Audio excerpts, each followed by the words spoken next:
Pemirsa, polusi udara di ibu kota Jakarta semakin buruk. Langkah penanganan akan segera dilakukan termasuk penindakan bagi pelaku pencemaran udara. Lalu apa yang jadi penyebabnya? Cerobong asap industri atau knalpot jutaan kendaraan?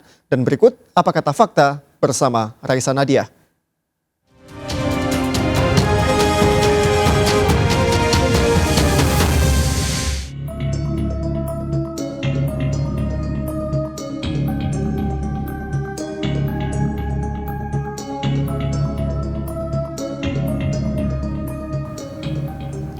Kualitas udara di ibu kota Jakarta kian memprihatinkan dan membahayakan.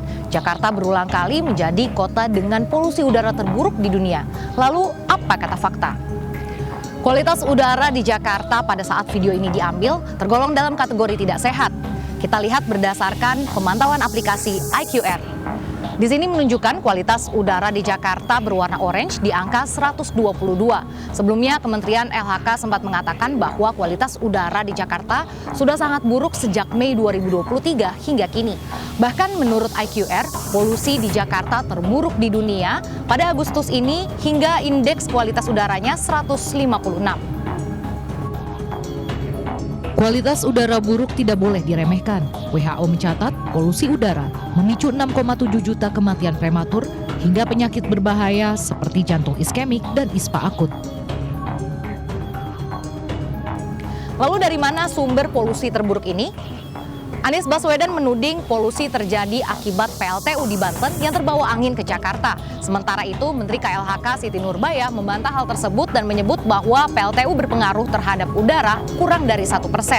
Ia mengatakan justru penyebab utama terbesar adalah banyaknya kendaraan yang mencapai 24,5 juta unit lebih. Senada dengan hal itu, PJ Gubernur DKI Jakarta juga mengklaim bahwa 40% polusi di Jakarta atau di ibu kota berdasarkan kendaraan.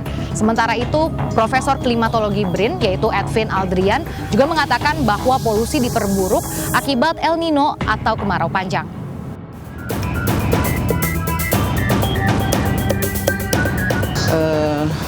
Ada studi-studi bahwa sumber utamanya adalah kendaraan. Tapi kita juga tidak menutup kemungkinan melihat sumber-sumber yang lain. Seperti misalnya pembakaran limbah elektronik, kemudian pembangkit listrik yang independen.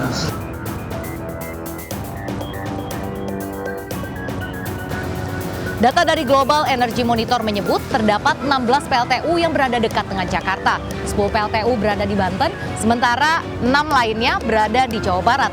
Dan faktanya PLTU yang terdekat yaitu PLTU Cikarang Babelan Bekasi hanya berjarak 25 km dari Monas.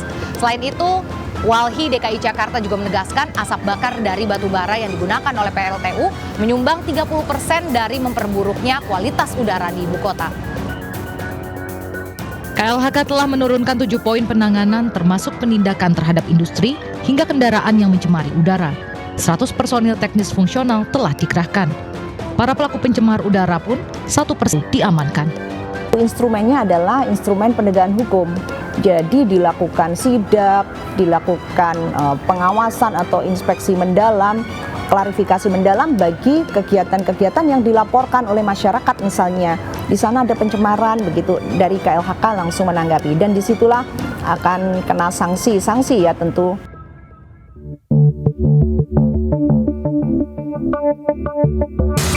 Menko Marves Luhut Panjaitan mengajak agar semua kompak menghadapi polusi atau sanksi menanti. Para pengguna kendaraan pribadi diminta untuk beralih menggunakan kendaraan listrik atau transportasi umum. Selain itu, kendaraan yang tidak lulus uji emisi 3 kali beruntun, maka dilarang untuk melintas. Sementara itu, untuk pabrik dan juga PLTU diwajibkan untuk memasang scrubber untuk mengurangi emisi karbon. Jika tidak, maka akan ditutup. Selain itu, para PNS di DKI Jakarta juga diminta untuk bekerja dari rumah atau WFH.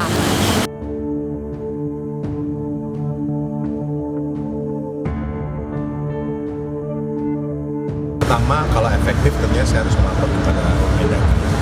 Kalau dalam kurun waktu tidak sampai 21 Oktober tidak efektif, misalnya karyawan yang ASN yang work from home di rumah tidak disiplin, saya kembalikan.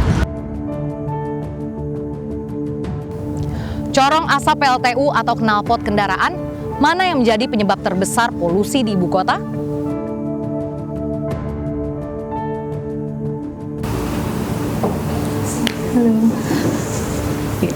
Apa kabar? Baik. Kalaupun kita mau mengatakan bahwa Jakarta ini masih besar 44% dari sektor transportasi, tetapi juga ada input dari wilayah-wilayah di sekitarnya, yaitu dari PLTU batubara, terutama juga industri-industri yang memang masih menggunakan batubara sebagai sumber energi untuk produksinya. Lalu bagaimana Walhi melihat 7 poin dan juga Satgas yang dibentuk oleh Kementerian LHK untuk menangani polusi ini? Langkah Satgas hari ini itu adalah langkah yang terlambat sebenarnya. Walaupun sebagai sebuah upaya, kami juga dari Walhi Jakarta tidak mau menafikan bahwa pemerintah juga melakukan sesuatu. Walaupun memang ada beberapa catatan begitu. Nah, dari hal yang sudah dilakukan hari ini, bagaimana harus menindak industri, terutama di sektor industri yang sampai hari ini belum bisa disentuh, itu adalah langkah yang cukup baik begitu yang dihasilkan oleh pemerintah. Kami juga menyoroti soal beralih moda transportasi dari transportasi yang sifatnya emisi yang di bahan bakarnya masih menggunakan energi fosil dengan listrik.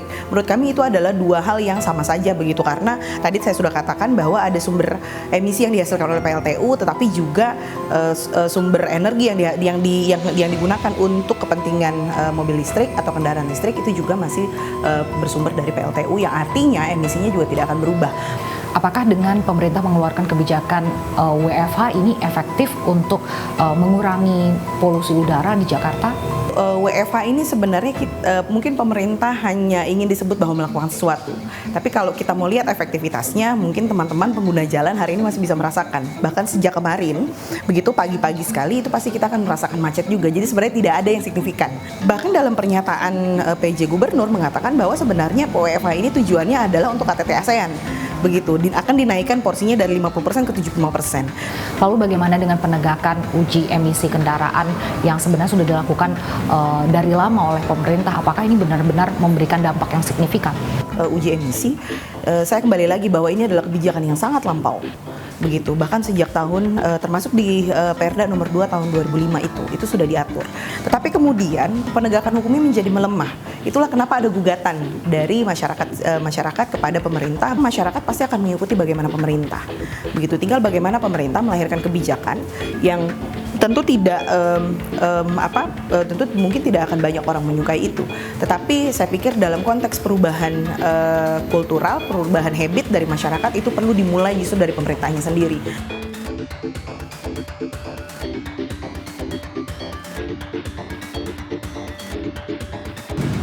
Upaya mitigasi harus segera dilakukan dan dilaksanakan secara konsisten karena pencemaran udara tidak hanya mempengaruhi kesehatan fisik, mental, dan juga reproduksi manusia, tetapi juga hewan, tumbuhan, dan bangunan. Saya Raisa Nadia dan Rian Kaputra serta juru kamera Raga Firdaus. Sampai jumpa di Apa Kata